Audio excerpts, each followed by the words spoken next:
It wasn't only Bartok's musical language that set him apart.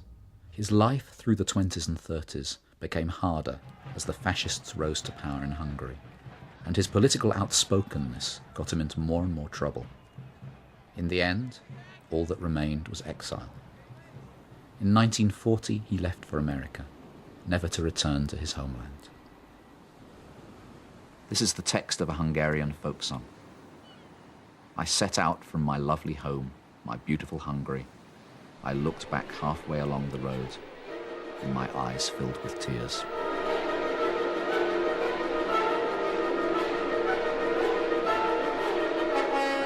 Bartok, a man who had found his whole centre in the countryside, was by a bitter irony now stranded in one of the busiest cities on earth, New York. The opening bars of The Miraculous Mandarin had been his nightmare vision of the hell of a city, and now he was living it himself. In every way, he was disorientated. His music wasn't played. He knew almost no one. He was already mortally ill with leukemia. It seemed as though the end had come. At this desperate juncture in Bartok's life, the commission from Koussevitzky and the Boston Symphony Orchestra to write the Concerto for Orchestra must have seemed heaven sent. Not only could Bartok now move out of the city back into the country where he belonged, but he could also be treated for his leukemia and buy just a little more time to finish his work. In the third movement, the elegy of the Concerto for Orchestra is very much the emotional core. He uses the violas of the orchestra to give out a type of theme which is not only like a distortion of a Hungarian folk theme, but seems almost to speak in words. The folk music is hardly there unless you realize that it has been damaged and deconstructed to the point where sometimes there's only two notes left. It's as though this man, exiled from the part of the world he loved the most, could only bring back just little fragments, as though the paper had been torn up and he'd found it at the bottom of his case.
At the end of the movement, there's a link back 35 years to the sighing, sobbing sounds of Bluebeard's castle.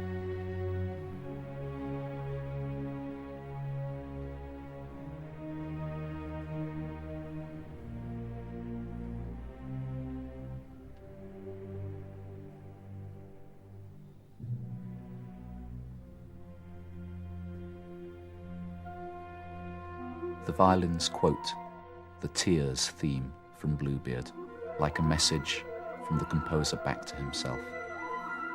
And the piccolo sings of his loneliness, like the last bird on earth.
The time after the Russian Revolution was a time of enormous optimism, particularly for artists, because everything was allowed, and in this new world, everything seemed possible.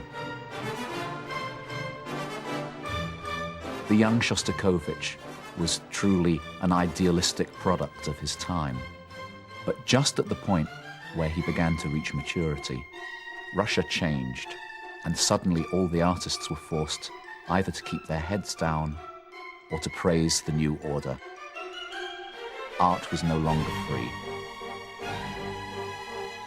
At this time, the political landscape had taken on darker and more dangerous colors, and his music couldn't help but reflect this. The Fourth Symphony is a wild, indeed all too accurate portrait of a dangerous and ugly time.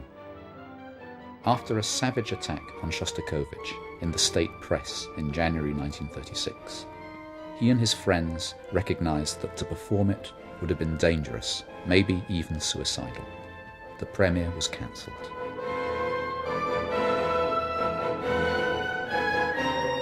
One of the things he said a number of times is, you know, of course, we've all been made into automatons now. At the end of the second movement of the Fourth Symphony, you hear for the first time the sound of a musician who has become an automaton. And often when audiences hear it, there's a little giggle at the end of it, because they can't know quite how to take it.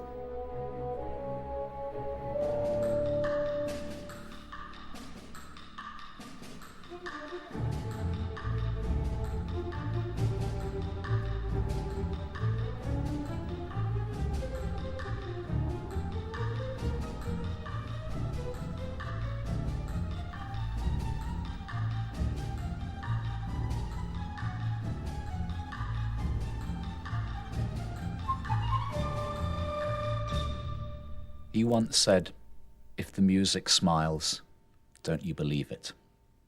This was a man in fear of his life.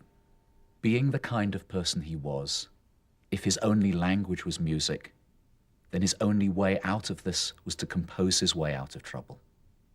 He began to develop a style where he could more or less speak in code, sticking close enough to what seemed to be officially demanded of him, but actually subverting it at every level.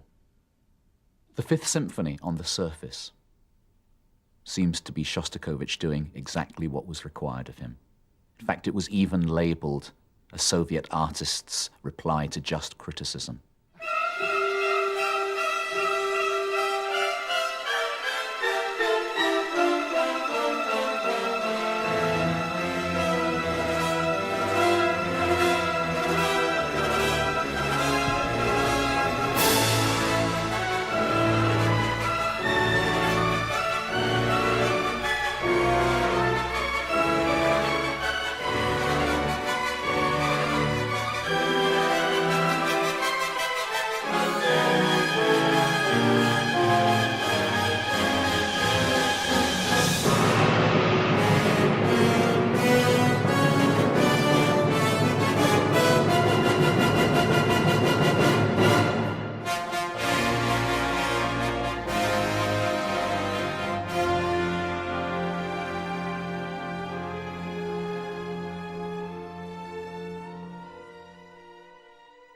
In the middle of the last movement, he quotes a song on a Pushkin text, which was one of these pieces he wrote and put in his drawer, waiting for better times.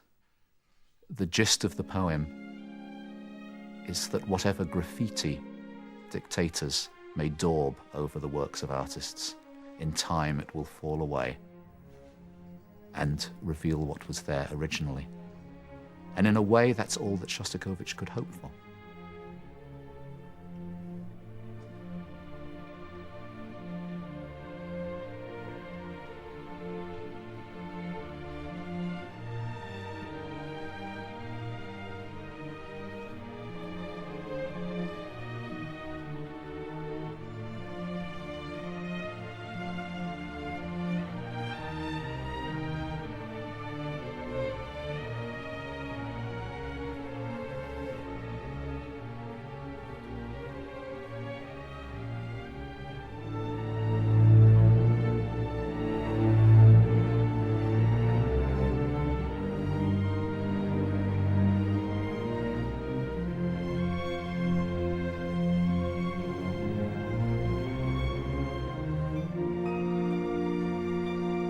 By this time, Stalin, and more particularly the power that Stalin had of life and death over every Soviet citizen, became the dominant fact in Shostakovich's life. It suited Stalin's purpose to keep him on edge, and by doing this, he managed to make the most prominent Russian composer toe his line and appear to be the perfect party spokesman. It wasn't until 1969, already 16 years after Stalin's death, that Shostakovich, ill and prematurely old, dared to bear witness to the terror of those years. Now, at the very end of his book, Testimony, he writes a sentence which applied to his whole life, but could really apply to the 14th Symphony also. He says, "I had to write this to save a whole generation from the bitterness which has turned my whole life grey." If music was required simply to be uplifting, then the subject of death would be the greatest taboo of all. And in this late symphony, Shostakovich looked at not only the real process of dying, but his own situation of a kind of death in life. Not to say that suffering is noble, but in the grand old Russian tradition of composers and writers, to protest against it. Also to protest against death imposed by butchers and tyrants. И